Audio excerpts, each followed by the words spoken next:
Хайырлы ирте. Татарстан дәүләт телевидениесенең яңалыклар тапшыруын башлыйбыз. Студияда Гөлназ Ибрахимова безнең бүгенге программада.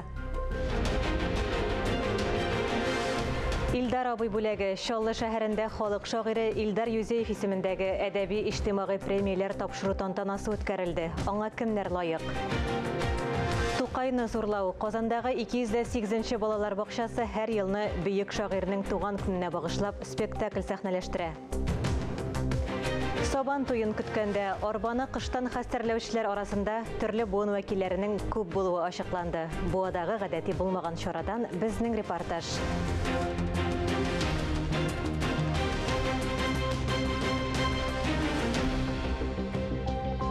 Татарстанда 3 ай ярым вакыт эчендә янгыннар саны узган елгы күрсәткечләрдән артып китте. Бу хакта брифингта Урман хуҗалыгы министры Рауль Кузюров хәбәр итте. Фаразларга караганда быелгы җәй бик эссе булачак. Татарстан белгечләре янгыннарга каршы көрәшкә әзер. Урман хуҗалыкларында 20 янгын станциясе бар. Аларда барлыгы 455 кеше һәм 355 махсус техника исәптә тора. Янгын белән көрәшкә юридик затларны, шулай ук коткаручыларны җәлеп итү дә күздә тотыла. Гомум шәһәр өмәсенә әзерләнәбез. Ул безне бу атнада шимбә 22 апрельдә көтә. Шул ук вакытта яр буе сулыкларын һәм шәһәр урман полосаларын чистартуга аерым игътибар бирелә. Ишегалларын җыештырган очракта эш коралларын идарәче компаниядән алырга, ә инде шәһәр чистарак булсын өчен шәһәр район администрациясенә мөрәҗәгать итәргә мөмкин. 2023 ел Россиядә укытучы һәм остаз елы. Апас районындагы Иске Йомралы мәктәбе 2022 елда зур үзгәрешләр кичерә. Биредә 64 миллион 288 мең сумлык эш башкарыла. Бина капиталь төзекләндерелә, яңа җиһазлар белән тулылана. Алдагы язмабыз Апас районыннан. Иске Йомралы мәктәбе 2022 елда тарихка кирип калырлык зур вакыйга кичерә. Биредә һәр нәрсәдә өр-яңа, бина заманча, мотор, чиста якты. Яңа технологиялар кулланып эшләр өчен бөтен шартлар, уңайлыклар булдырылган. Мәктәп күргәзмә әсбаплар белән тулыландырылган. Дәресләр өчен өстәмә ярдәмлекләр, китаплар, төрле таблицалар кайтарылган. Шул вакытта мәктәбездә безнең чит ил кайткан балалар өчен татар телен өйрәнү буенча күрсәтмә әсбаплар да бар. Фәрит Хусаинов укытучылар гаиләсеннән. Аның әтисе Йомралы мәктәбендә химия фәнен укыткан, ә әнисе башлангыч сыйныфлар укытучысы булып эшләгән. Алар юлын дәвам итүче Фәрит югары уку йортында белем алып, педагог һөнәрен үзләштерә һәм үзе тәмамлаган Йомралы мәктәбенә кайтып эшли башлый. Без математика дәресләрендә электрон такталарда эшлибез. Ул безгә бик ошый. Фәкия Хусаинова булачак хыялын тормышка ашырган. Ул Йомралы мәктәбендә чит телләр укытучысы. 13 елдан бирле балаларны шушы фәннең нигезләренә төшендерә. Чит телләр укытуы миңа бик ошый, чөнки ул чит тел белү ул бик актуаль бүгенге көндә. Танышуыбызны дәвам итеп информатика кабинетына үтәбез. Бирегә яңа компьютерлар кайтарылган. Балалар алар ярдәмендә белемнәрен тагын да арттыра һәм ныгыта. Балаларга ял итү зонасы да булдырылган. Алар монда аралашалар, фикер тәкъдимнәрен җиткерәләр, планнар коралар. Мәктәпнең икенче катында шашка шахмат зонасы урын ала. Укытучылары Рифат Гыйниятуллин үзе дә кичкенәдән шашка шахмат белән мавыга. Мәктәптә әлеге түгәрәктә йөрү өчен бүтән шартлар тудырылган. Безнең махсус зонабыз бар, уен сәгатьләребез бар инде, шахматларыбыз бар, бүтән әйберләр дә бар. Радик Галимҗанов Йомралы мәктәбенең иң ылпа тәҗрибәле укытучыларының берсе. Ул инде 33 ел укучыларны физик тәрбия һәм тормыш иминлеге нигезләре фәннәреннән укыта. Аның күп вакыты спорт залында үтә. Биредә укучылар укытучы абыйлары белән бергә мәктәп программасына кергән спортның барлык төрләре белән шөгыльләнәләр. Әтеп юнәлеш бадминтонга бирелә. Ремонттан соң без яңадан бик мотор, бик киң, әйбәт, якты спортзал килеп кергәннән соң безнең инде яңадан тагын бер яшьлек кире кайткан кебек булды. Динә Нижметдинова, Татарстан яңалыклары, Апас районы. Республикабызда бүгенге көндә вакытлы матбугатка язылу чоры бара. Татмедиа бинасында урнашкан әдәби кафеда Шәһри Казан язмыш газетасы беренче китабын тәкъдим итте. Бу хакта тулырак итеп Ләлә Зәйнуллина язмасында. Вакытлы матбугат чаралары хәзер газета гына түгел, китаплар да чыгара. Шәһри Казан язмыш газетасының беренче проекты филология фәннәре кандидаты журналист Рәсимә Галиеваның Табылдык кыз китабы. Төрле язмышлар, төрле вакыйгалар, геройлар, алар турында материаллар күп җыела, ләкин күбесе гыйбрәт булып истә калдырып, аларны озгырак тормыш бирәсе килә. Шуңа күрә шундый ният уянды инде. Әкренләп генә түгел, китапларда чыгара башлау. Шәһри Казан язмыш газетасында тормыштан алып язылган әсәрләргә зур урын бирелә. Әрнү, рәнҗеш, уфтанулардан тора кеше язмышлары. Сынаулар аша узган китап геройлары чарада үзләре дә катнашты. Бу безнең узган ел язылу кампаниясе вакытында чыга башлады. Шәһри Казан язмыш газетасында. Һәм ул укучыларда бик зур кызыксыну уятты. Табылды кыз әнисен табармы, юкмы? Ул шуннан да елата торган әсәрләрнең берсе. Ике повесть керде. Табылды кыз һәм сер дигән әсәрләр булар, повестьлар, әдәби әсәрләр язылды инде. Ләкин аның нигезендә реаль вакыйгалар, реаль тормыш хәлләре, журналист тормышындагы булган очрашкан геройлар язмыш ята. Авторның әлеге китабы журналистик язмаларга нигезләнеп туган. Язмада гади тел белән тормыш хәлләре сүрәтләнә. Алтын каләмдә гран-при яулавында, студент чагында бик яхшы күз алдымда, аспирант чагында, мин җитәкчелектә фән эшләрдә язды. Иң яраткан темасы кеше язмышлары, очерклар, гыйбрәтле, шундай аянычлы, бәлки бәхетле, төрле язмышлар. Һәм ул хәтта үзенең диплом эшендә безнең рәсемиябез инде нәкъ менә кеше язмышларына багышланган иҗади эшләре буенча, үзенең эшләре буенча иҗади диплом эше язды. Очраган төрле кызыклы кешеләрнең образларын типиклаштырылган, кызыклы шушы ситуацияны, гыйбрәтле ситуацияләрне типиклаштырып әдәби әсәр дәрәҗәсенә җиткерә алган. Әйе, һәр кеше язмышы үзе бер китапка тиң. Ләлә Зайнуллина, Александр Решоткин, Татарстан яңалыклары. Шушы көннәрдә Чаллы шәһәренең 39-нчы мәктәбендә Илдар Юзеев исемендәге әдәби-иҗтимагый премияләр тапшыру тантанасы үткәрелде. Аңа кемнәр лаек булды? Хәбәрчебез Мөршидә Җихан репортажы. Әлеге премия Мәйдан журналының элеккеге баш мөхәррире Факил Сафин тәкъдиме белән 2005 елда булдырыла. Илдар абый бит инде безнең белән исән чагында бик нык аралашып яшәде. Чаллы язучылары белән, Чаллы төбәге белән, алар Шәүкәт Агалиев белән һәр вакыт безнең шәһәребезгә килеп, җәмәгатьчелек белән очрашуларда буладыр. Без аларның исән чагында зур юбилейларын. Юбилей елы булгач премия тапшыру тантанасы әдәби музыкаль кичә итеп оештырылган. Җиргә, илгә, кешеләргә, табигатькә, Идел һәм Агыйделкәйләргә гашыйк шагыйрьнең шигырьләрен, җырларын тыңлап хузурланды тамашачы. Бөек аксакаллар мәҗлесендә бөек күңелем калды хуш булып. Илдар Юзеев олы поэзиягә, яшьлек рухына мәдхия җырлаган әсәрләре белән килеп керде. Шуңа да бик күп яшь каләм ияләренә хәер фатиха бирүче дә ул. Ул узак еллар буе Татарстан язучылар берлегендә яшьләр белән эшләү буенча урынбасар вазифасын башкарды. Һәм дөресен әйткәндә, Илдар Юзеев яшьләр белән эшләү буенча безнең Татарстаныбызда чын мәгънәсендә үзенчәлекле мәктәп булдырды. Шигырьләр циклы һәм актив әдәби эшчәнлеге өчен быел Илдар Юзеев исемендәге премия Әлфия Сиддыйковага бирелде. Бу минем өчен бик зур мәртәбә, чөнки мин Илдар абыйның үзендә күреп белә идем һәм аның фатихасында алып калган кеше дип әйтергә дә мөмкин. Тумышы белән Илдар Юзеев Башкортстанның Яңавыл районы Ямады авылыннан. Шуңа да премияның берсен Мәйдан журналы белән тыгыз элемтәдә булган Башкортстанда яшәп иҗат итүче татар язучысына бирү гамәлгә куелган. Быел Хисаметтин Исмәгыйлевка тапшырылды. Дөресен әйткәндә, мин язучы булырга да исәбем юк иде. Һич уйламаган, һич көтмәгәндә килеп чыкты. Языша башлавымда. Шулай ук абруйлы премия Мәйдан журналына яздыру буенча булышлык күрсәткән һәм милли матбугатка ярдәм иткән эшмәкәрләргә тапшырыла. Быел аңа һәм Татмедианың рәхмәт хатына Чаллы сәүдә сәнәгать палатасы генераль директоры Фәрит Бәшәров лаек булды. Бу премияны мин Чаллы шәһәрендә яңа авторларны барлыкка китерүгә бер сәбәпче итеп күрәм. Соңгы елларда гына да күрәбез, Чаллы шәһәрендә чыннан да без моңарчы белмәгән, күрмәгән яңа авторлар үсеп чыга һәм әлбәттә инде менә мондый чаралар моңа этәргеч. Язучыларга һәм шагыйрьләргә күренекле әдипләр исемендәге премияләр тапшыру әдәбият сөючеләрне каләм ияләре белән очраштыра торган бәйрәм дип атасак та ялгыш булмас. Җиңүчеләрне котлыйбыз. Мөршидә Җихан, Ирек Хамидуллин, Татарстан яңалыклары өчен Чаллы шәһәреннән. Халыклар дуслыгы йортында Рәшит Вахапов исемендәге яшь башкаручылар фестиваленең 2нче туры узды. Бәйгегә 117 гариза кабул ителгән. 2нче турга шуларның 74-е узган. Бәйгедә хәбәрчебездә булып кайтты. Яшь башкаручылар конкурсы Рәшит Вахапов исемендәге фестиваль кысаларында 2007 елдан бирле уздырылып килә. Конкурсның максаты халык җырлары, классик музыка, эстрада һәм инструменталь башкару өлкәсендә яңа сәләтләр эзләү, барлау һәм аларны зур сәхнәгә чыгару.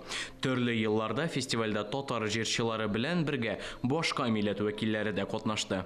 Яшь башкаручылар арасында зур кызыксыну уятты. Мен иң башта укышуны әйтәсем килә. Бу безнең теге гади конкурс түгел. Бу профессиональ конкурс. Монда катнашалар нигездә я югары һәм урта музыка укуларын тәмамлаган җырчылар, я шул музыка укуларында укучылар.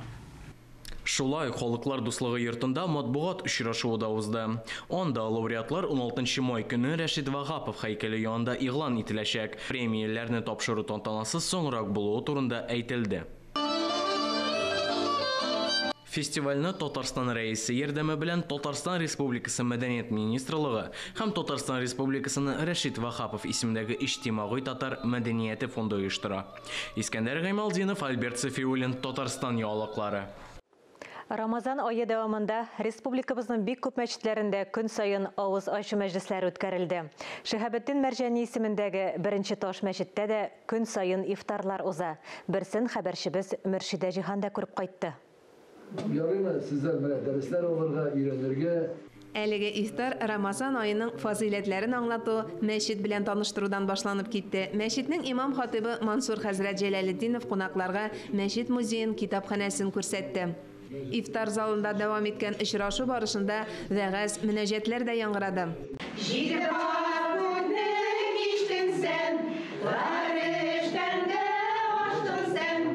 Журналист буларак озак еллар дини темаларга язучы Вәсилә Рәхимова фикеренчә, Мәрҗани мәчете мәгърифәт үзәге биредә һәр даим фәнни-гамәли конференцияләр уздырыла. Бирегә мине Мансур хәзрәт тә чакыра, аның куласында эшләүчеләр дә чакыра. Бу безнең өчен бик изге урын. Шушында без хаҗга чык кузгалдык, шушында без дин сабаклары алдык.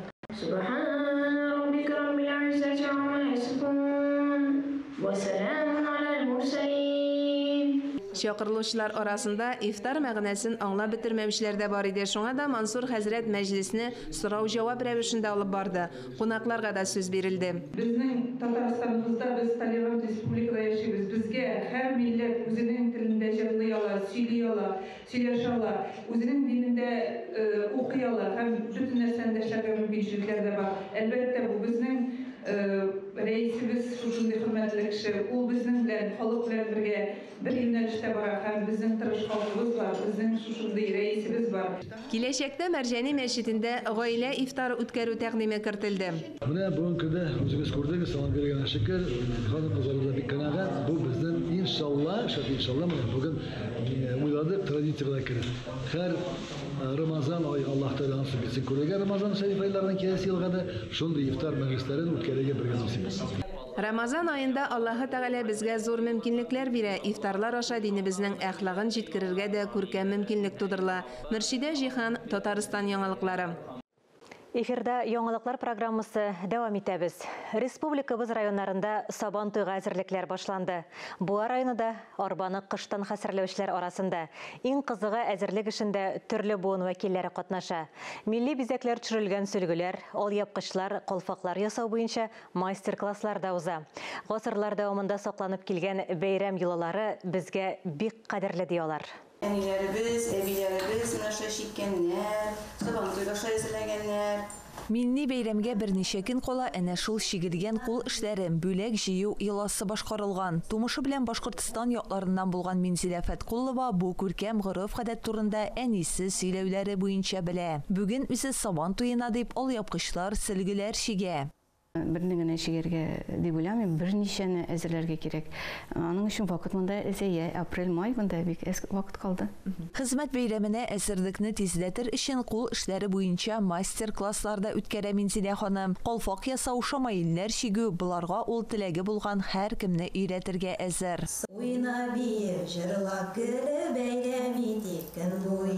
Рәзилә Сәләхованың бисер белән чигеп ясалган картинасы әзер булгач Сабан туе күргәзмәсендә урын алачак. Ял үзәге хезмәткәренең бәйрәмгә образы да әзер. Ул милли киемнән булачак. Калфак, алка, иң мөһиме, үземнең татар милли жилетым бар, күлмәгем бар. Һәр шушы Сабан туйга кия торган киемем дип аталган киемем инде. Мин әле жилетларны, алкаларны, мәсәлән алганда, гади көндә дә кулланам. Ул безнең миллилегебез, татарлык булуыбызны айырып күрсәтеп тора торган элементлар ул. Минем өчен ул бик мөһим. Исеме үк милли рух биреп торган Сабан туена сабыйлар да әзерләнә башлаган. Шәһәрнең АБВГДК балалар бакчасына йөрүче нәниләр кул эшләрен милли орнаментлар белән бизи. Мин татар кызы Алина. Тиздән Сабан туй бәйрәме. Мин алъяпкычны татар халкы бизәкләре белән бизим. Сабан туй бәйрәменә рухи мирасны чагылдырган милли киемнәрдән килү районда төрле милләт халкының дус тату яшәвендә күрсәтәчәк дип саный балалар бакчасы мөдире. Вы представляете, как будет это грандиозно и масштабно, когда будут все. Моның никадәр грандиоз һәм масштаблы вакыйга буласын күз алдына китерү авыр түгел. Татар милли костюмыма ул чуашмы, русмы, иң мөһиме моны балаларыбыз да күрәчәк. Гасырлар дәвамында сакланып килгән бәйрәм йолалары белән кадерле. Сабан туена райондашларыбызны бергәләп әзерләнергә чакырабыз. Алсу Сәмигуллина, Илнур Кадыров, Татарстан яңалыклары. Казан шәһәре Яңа Савин районының татар телендә тәрбия һәм белем бирүче 208-нче балалар бакчасы һәр елны бөек шагыйребез Габдулла Тукай туган көненә багышлап спектакль сәхнәләштерә. Быел Мари халык әкияте яхшылык дәвалый әсәре сайлап алынган. Режиссеры татар теле укыту буенча тәрбияче Лилия Сәгъдиева. Спектакльне Фәннур Хәсәнов та карап кайтты. Бер Мари авында Сапа исемле хатын яшәгән. Аның Юшка исемле малайы булган. Мәктәпкәчә яшьтәге балаларга белем һәм тәрбия бирүнең төрле формалары арасында театр һәм театральләштерелгән уеннар аерым урын алып тора. Педагогика һәм психология белән бәйле проблемаларны чишүдә театр иң кулай эшчәнлек төрләренең берсе. Күп кенә бөек шәхесләр дә тәрбия чарасы буларак театрны атыйлар. Шуңа күрә дә бүгенге көн балалар бакчаларында театр түгәрәкләре эшләп килә. Без балалар белән ел сайын берәр әкиятне сайлап, аны сәхнәләштерәбез. Алдагы елларда Илзирә Вәлиулланың Дуслык учагы, Ике кыз һәм Өч кыз кебек татар халык әкиятләре булса, быел исә без яхшылык дәвалый дип исемләнгән Мари халык әкиятен алырга булдык. Бер яктан без әкият аша балаларны сүзлек байлыгын арттырсак, сөйләмен камилләштерсәк, үз-үзләрен сәхнәдә ничек тотарга өйрәтсәк, икенче яктан без милли һәм рухи тәрбия бирәбез. Әкиятебез балаларны кешеләргә яхшылыклар эшләргә, авыр чакта бер-береңә ярдәм кулы сузарга, дуслык мөнәсәбәтләре үзара урнаштырырга өйрәтә. Театр эшчәнлегендә иң мөһим бурычларның берсе балаларны сәнгатькә тарту, зурлар белән аралашырга өйрәтү, җәмгыятьтә үзен үзе тота белеп, актив һәм сәләтле кеше булып үсүендә әһәмиятле роль уйный. Балалар үзләренә читтән карарга, партнерлары белән аралашырга, эш итәргә өйрәнәләр. Театр белгәнебезчә безнең олыларны да һәм балаларны да үзенә тарта торган бер сихри дөнья.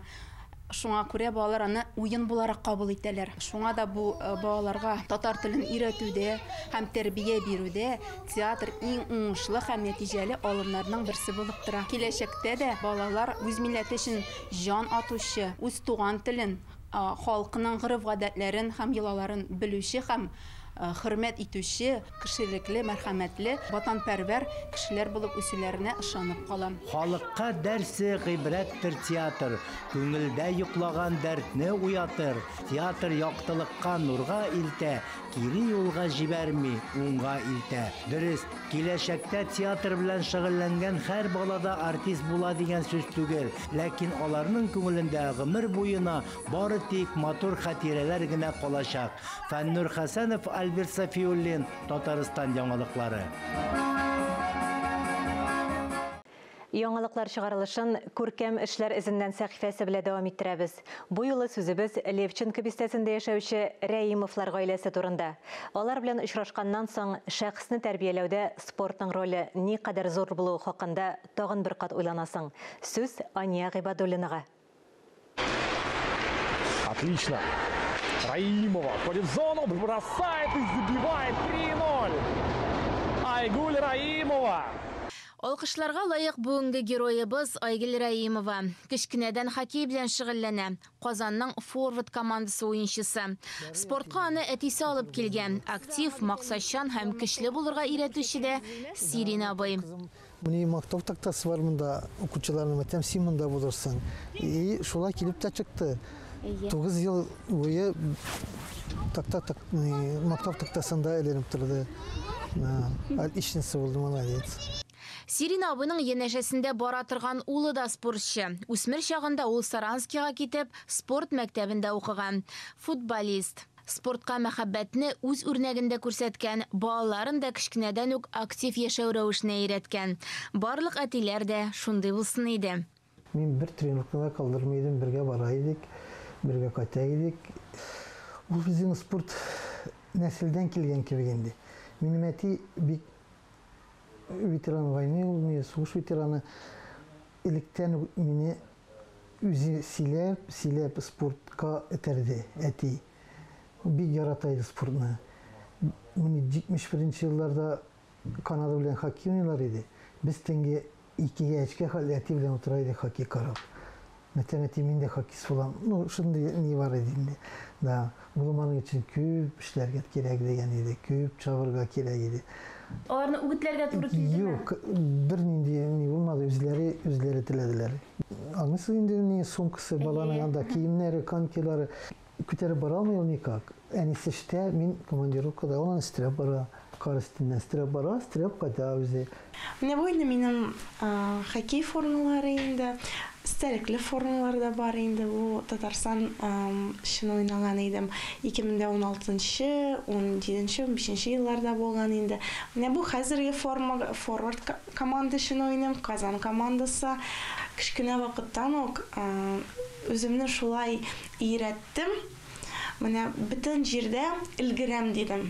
Менә бөтен җирдә илгерәм, укырга да илгерәм, тренировкаларга да илгерәм.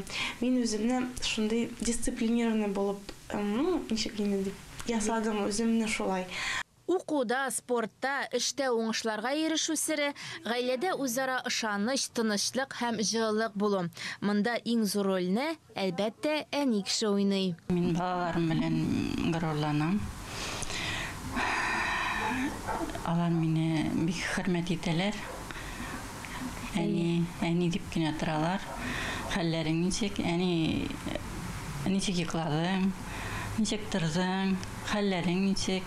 Настроениеларың ничек? Иң беренче шундай диләр инде иртә торуга.